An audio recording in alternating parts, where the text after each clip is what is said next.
What's up YouTube, Mallow Automata. So, bit of an interesting little discussion video this time. So, back on Tuesday just been, Bushiroad decided to announce the V/Premium set.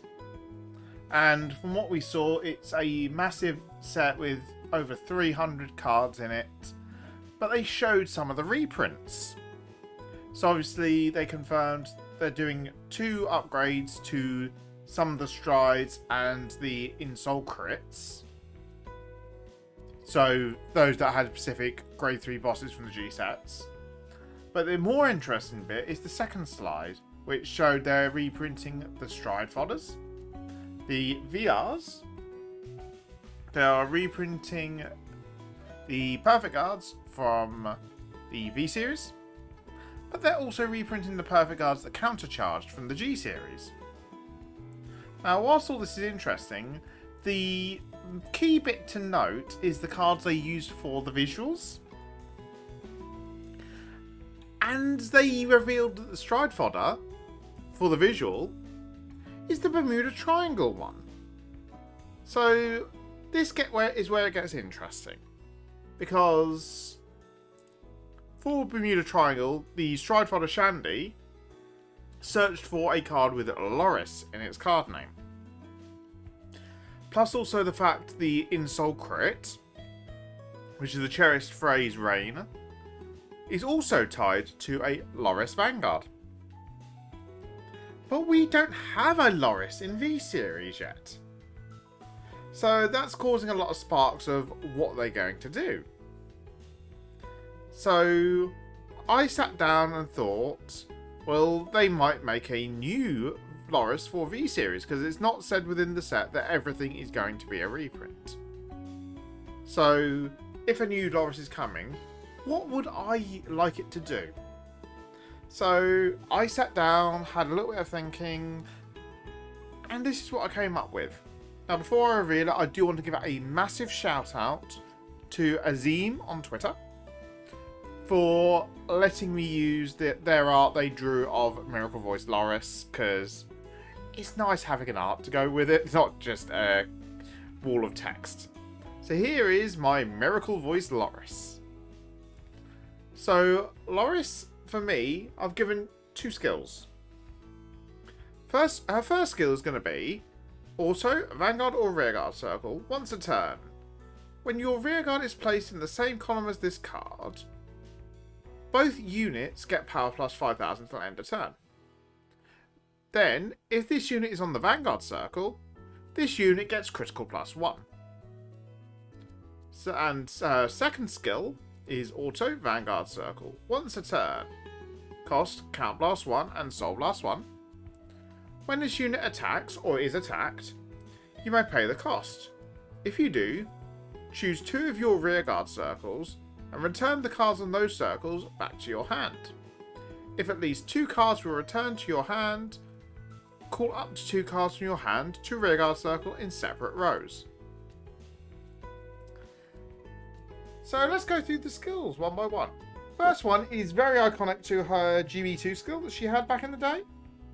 Because her old GB2 skill was, when this unit becomes in Harmony, choose 2 of your units that gain 5,000 power till end of turn, and then this unit gets a crit.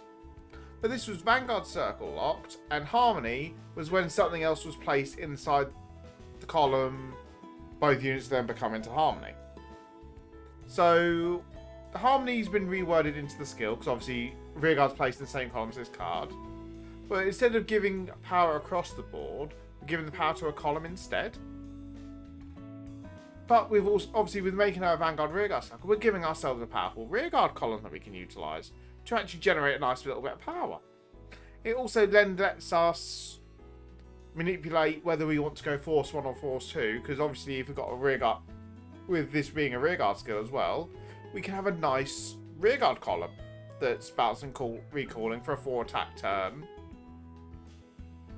Because the second skill, obviously being the bounce recall, if this is 13k boosted by, say for example, a Mermaid Idol Sedna, who's also 13k, so that's 26k, plus the 2 lots of 5k, that's 36k.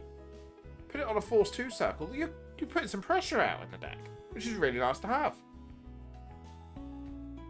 As for the second skill, going into a bit more details, well, Lauris's OG skill back in G series was when she's Strodobon, you counterblast one, choose one of your rear guards, return it to your hand, and if you did that, you then drew a card. But the only way to stride in Bermuda in the V series is actually going into the grade 4s like Reindeer does. And I didn't really want her to be a Reindeer clone at that point. So I thought it was better to utilise that bouncing, but changing it up slightly and going to old school Bermuda with the bouncing and recalling. Because we haven't really seen much of that in the V format, which is really big shame, because it was Bermuda's iconic thing for a long while, was the bouncing and the recallings. We have balanced it on a bit here, because we have said that it's got to be in separate rows. So you can't make it a 5 attack turn, you've got to do 4 attacks. And I felt that the Counterblast Soul Blast one was a fair cost for the fact of you're getting a lot of pressure. Plus you're also activating your Aquas, your Sednas, because obviously they're all still placed from hand again at that point. So you're getting to combo off with them. But then you've still got the upsides of, you can call out a Miotoa from this. And then Miotoa can then call another card, so you're extending it to 5 attacks, but it's taking more costs out of it, therefore balancing it. So it does create some very interesting plays to work with. Personally speaking, it's a very fun card I've made here, and I think it's honestly really balanced, and it'd be nice to see how it actually works. So what I might do, if I can find someone who's willing to do this with me, is I might print out 4 copies of this Miracle Voice Lauris and try and get a V game with it and see how it goes. So if you'd like to see that and see how this Lauris would actually work in action, please do let me know in the comments, because I'm more than happy to see what we can do. But that's it for this video. If you haven't done so already, please do like and subscribe. It very much does help the channel. Let me know your thoughts and opinions on what you think Lauris is going to do in the comments down below. I'll respond to them as quickly as I can. And I'll catch you guys in the next video. Bye bye.